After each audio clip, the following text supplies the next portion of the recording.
Om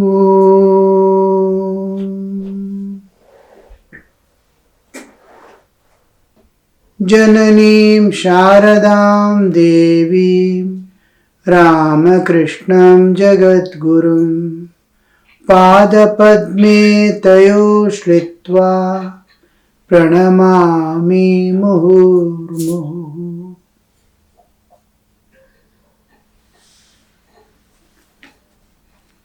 Naren was singing a song of Guru Nanak,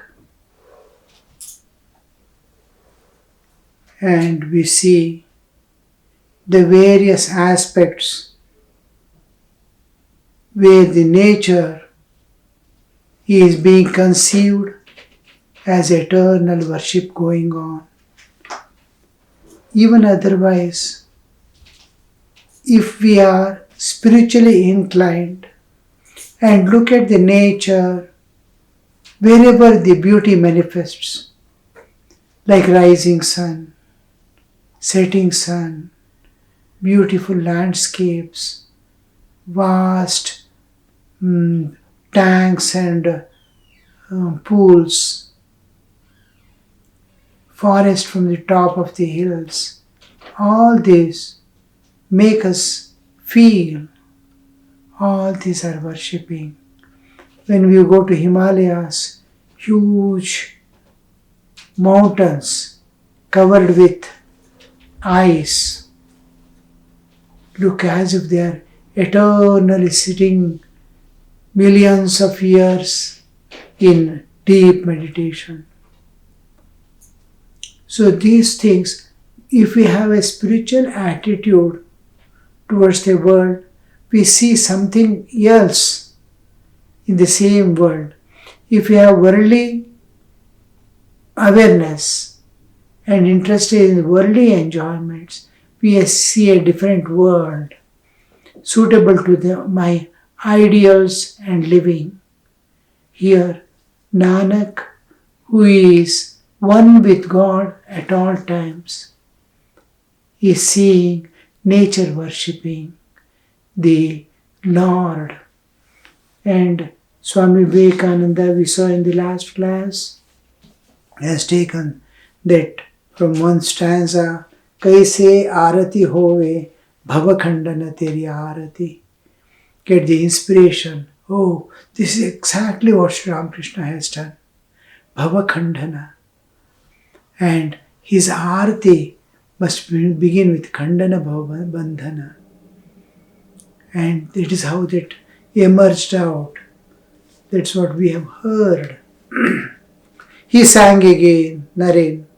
Means when Sri Ramakrishna was there and Naren has newly started coming, it is 1883. 1882, Naren starts coming. Already he is aware of that song, you see. He is singing that song.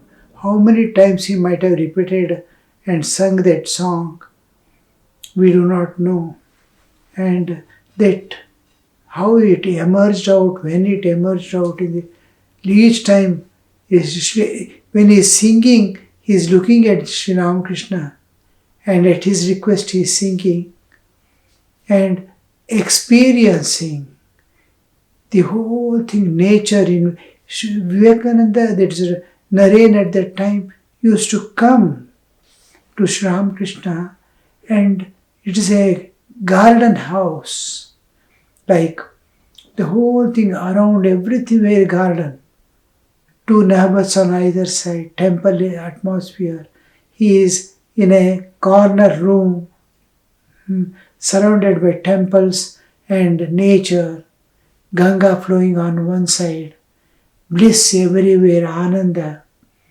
And naturally, when he reflects on this meaning, Kaise Arati Hove Bhavakhandana Teri Arati, he must have imagined, oh, Sri Ramakrishna sitting there, and even though he doesn't know who he is an incarnation of God. He is hearing some people telling and But when he sees and meets and interacts, a God cannot be seen in that physical form in that way. But some unknown inner awareness is not an ordinary being. It doesn't come in the world at all. At his feet, just sitting and looking at him, gazing at him, feeling, trying to understand, is now and then entering into samadhi. These are unknown things he is experiencing, which he cannot. He goes to the temple also. There is one image of stone image. He sees it is not talking, it is not moving, it is not expressing any feelings. Because an image responds to my bhavana. And Naren used to go with a question always, does God exist? When he sees an image and being a member of the Brahmos Samaj, he never wanted to bow down even to the images. Like seeing a museum or something, he'll go and see. There, he also is not able to see God. But here, when he comes to Sri Ramakrishna, is something that cannot be expressed, that cannot be conceived, a mystery like. Absolute purity, absolute perfection, getting lost in God, and to the extent he is unaware of the world or body. And Naren is not a child or people who come there. They are very shrewd people, experienced and moving about in the world. So when they are honoring him, highest places, extremely intelligent, well versed in scriptures, all these people are coming, saints are coming, the sadhus are coming and going. Everyone wondering and saluting at him is going away. And this Sri Ramakrishna there is exhibiting a thing which nobody can exhibit, entering into samadhi. Now and then a few of his disciples, while dancing, feel the absence of their own, unaware of the time, space, where they are, like Rakal. And these people sometimes used to lose the external or be in the bhava without losing the external awareness, be in ecstatic state that they are not able to understand where they are, how they are, what they are. All as if they have lost their personality and identity and are in that state. Sri Ramakrishna is to bring down their awareness to the normal consciousness. And except some rare situations like that, where somebody is dancing in real love of God. But here in Sri Ramakrishna, it was entirely different. Total. Now he is in one mood, next moment he is in one mood. That Hashe Kande Nache Gai is continuously going on. Singing, weeping, dancing. All these bhavas are coming. And at the same time, when he comes and plays with these youngsters, he is absolutely normal, sane, perfectly exemplary in the normal consciousness and normal ways also. Firm and clear about the social conditions, man's nature. When he explains everything, everything is new. Everything is genuine, everything is true, but never thought of.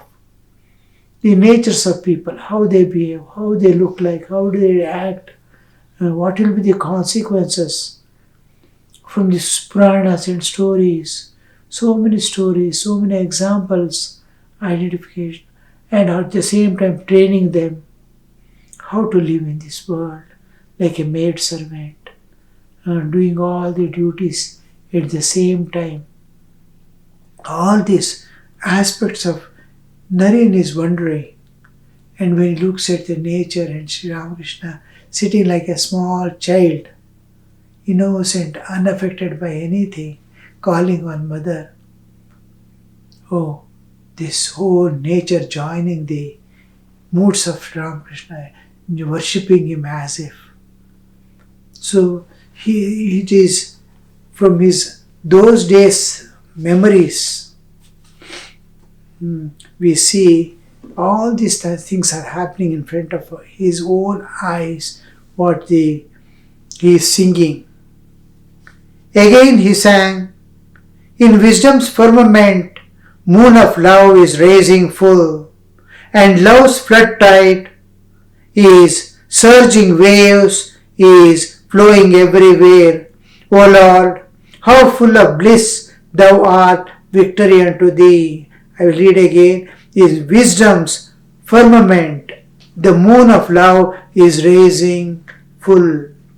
The jnana in the firmament, in the ocean, as if the waves of love, in the sky, blue sky, we see in the blue sky the moon appearing. Sharat Chandra is ocean of bliss, suppose, in that the moon is rising.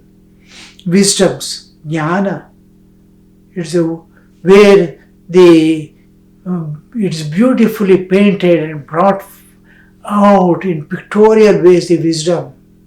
In the amidst the wisdom, the moon of love is rising full, and the love's flood tide, like in a river, it is flowing, wavy, it is flowing, and the banks and the background, whole thing is of jnana, knowledge, wisdom. And wisdom is knowledge applied for evolutionary process, where knowledge we know, we are passing through the various acquisition of knowledge and all that. Knowledge is there, but knowledge to convert it into how am I going to use this knowledge? This knowledge is converted into such a state that I am going to utilize it for my evolutionary process of evolving through. When evolution comes into picture, the knowledge turns out into wisdom. Wisdom is knowledge applied for one's own evolution to the higher states of consciousness, higher states of existence, higher states of experiences. So, the wisdom's firmament, the moon of love. It's something like Arupa Shagore, Leela Lahari. The divine play is going on. It is in the ocean of existence. It is there, cosmic avatara. In us, it is love flowing towards the ideal. Wisdom's firmament, the moon of love is rising full, and love's flood tide, surging waves, is flowing everywhere. Lord, how full of bliss thou art, victory unto thee. That there are two things. One, the love is universal love of God flowing towards all. The wisdom of the Lord, of the Bhaga, Shad Bhaga, Bhagavanta. One is Jnana, Vairagya, and all this. Jnana, his Jnana is manifesting. His love for all beings is manifesting. Is different at my individual level, the cosmic and the individual, the what we call microcosm and macrocosm. In the macrocosm also what happens, microcosm also the same, they are built on the same principle. In the jiva also, a stage comes, all his knowledge getting converted into wisdom, and love is flowing out in his own heart towards God. God's love is flowing into the world towards all beings. Both are same thing. Here, because the Lord term is used, O Lord, how full of bliss thou art. When the Lord flows his love towards all, the flow of love of God towards all beings, whether they understand or not, most of the people will be always busy with the world and its enjoyments, that God's love they don't even perceive, not recognize, nor enjoy. There are some people who turn to God, turn their back on the world, and look at the Lord and experience that love of God which is ever flowing. When they were immersed in the world also, Lord's world love was flowing. When they are dissociated from the world, looking at the God and beginning their spiritual life also, the love is going on of the Lord. At all times God's love flows, and with the love, whether it is Jiva's love towards the world or towards the God, or God's love towards the world, or Jiva's after enlightenment, the universal love that flows, or it is for the divine, it is all the same love that is flowing of the original when its universe started. The starting point was love. The ending point is love. That love is flowing in various ways, and thou art. With love means it's bliss. Bliss manifesting as love, love manifesting as bliss. When the creation ends, it is the love is dissolving as Chaitanya. When the creation begins, the love is manifesting as the universe. Universe is dissolving as love. Yeah, it is bliss becoming love, love becoming bliss. Ananda Swarupa. Last the universe, love, last stage, ripples of love, and then the absolute bliss, Ananda Sagara. From Ananda Sagara again, waves of ripples of love emerges to become the universe. So this, Lord, how full of bliss thou art, victory unto thee. Then at the master's bidding, Bhavanath sang. See, all these are, this is the creation of a tradition and a cultural base for the particular way of going for the humans. Now, this in the Ramakrishna tradition, how that singing the glories and praises of God has come down.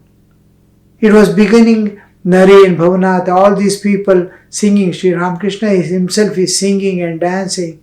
From there, a tradition is forming. A sannyasa sampradaya is falling. A mutt formality is going on. With that flow, how the Samskriti, the formation of the Samskriti, Bharatiya Samskriti, the Hindu Samskriti, the Samskriti formation we see here, and also a tradition, Ramakrishna Sampradaya, a tradition we are seeing in which the singing, the bhajans and glories of God, the systematic worship, and the knowledge, supreme knowledge being conveyed from place to people through generation, all these aspects of religion, of spirituality, of the understanding of God, of realization of God, all these are flowing down to till today. We are all experiencing and enjoying that. And we are in that tradition, we are in that Samskriti, being ourselves, following it and carrying it forward to the next generation. So here Bhavanath is singing. At the master's bidding, Bhavanath sang, "What is a friend like thee? Where is a friend like thee, O essence of mercy? Where is another friend like thee to stand by me through pain and pleasure?" This is one thing that the Jiva, nothing can be avoided because it is past unless God interferes and makes the Kapala Moksha, that is released of all the karmic bindings by the grace of God. Otherwise, there is no way to transcend and go. Either you have to transcend and go, or you have to work out. It cannot be erased. But in and through, while passing, while struggling to transcend and go, the joys and sorrows of life, the pains and pleasures continue till we reach the goal, till we transcend and go beyond. So during that time, it's a long sadhana, is a long process. Perhaps in one life, it may not be, most of the people will not be able to complete it because of the tendencies they have acquired, unwilling to leave the everything of the world so easily, or to be able to do all the duties of life in an absolutely uninvolved way, to be pure and divine at the same time. Our inability to do that makes us that a person who can be with us in pain and pleasure. It cannot be avoided. Pain and pleasure cannot be avoided. I have to suffer or enjoy, but in and through, while passing, is there a friend who will be with me? If that which cannot be avoided, inevitable to happen, there must be one person to give moral strength, to give psychological strength, to awaken the inner spiritual strength, to bear this powerful strength of the atmic, the spiritual strength, the thought of it. Actually, not even without realizations, the understanding that you are Atman, bringing that into picture, pictorial awareness of visibility, something like that. When it transforms man, we see the whole thing is how it is going to transform. This transformation is expected. Can one person be there by my side when I am suffering or enjoying, to be with me at all times? That part, every soul aspect, especially when in pleasure someone is there, company, at least the person who participate with me, but in pain there will be nobody. So this part of to be with pain, especially at the time of death, when fear, danger is engulfing the soul, then someone to be there with me. I am here with you. I am here with you. So that they expect the God to be there. Who among all my friends forgives my failings, brings me comfort for my grief, soothing my spirit in its terrors. How beautiful you see. From the beginning I read of this one. Where is a friend like thee? O essence of mercy, a friend like thee. Friend in need is a friend indeed, is the common proverb that we use in English. Friend in need is friend indeed. But when it comes to our life, it is not sufficient. The needs are being satisfied, but a source which can transform my life to higher levels of existence and consciousness, where the pain and pleasure are transcended. I can go beyond. The identity with the body has made all this. God, through His love, lifts me to such heights of levels of consciousness that I become unaware of my pains. And I have seen many people at the time of death, Their body is intensely suffering and they are in great joy from within. The disconnection, God has made the disconnection between the body and their awareness. The body is suffering, they are not aware of it as if. This kind of, and Guru, to transform a jiva to a higher level of consciousness, to lift the consciousness to a higher level, that the pain and pleasure looks the same because they are simply mental modifications. When I am asleep, I neither feel the pleasure or pain of the body. Everything is neutral, everything is equal, everything is bearable. So this aspect of someone to lift. So here when we say, where is a friend like thee, O essence of mercy? To mercy, when we say, is a thing that is going to lift me from the bonds of life, and mercy from all sufferings, it is raising me to higher levels of consciousness.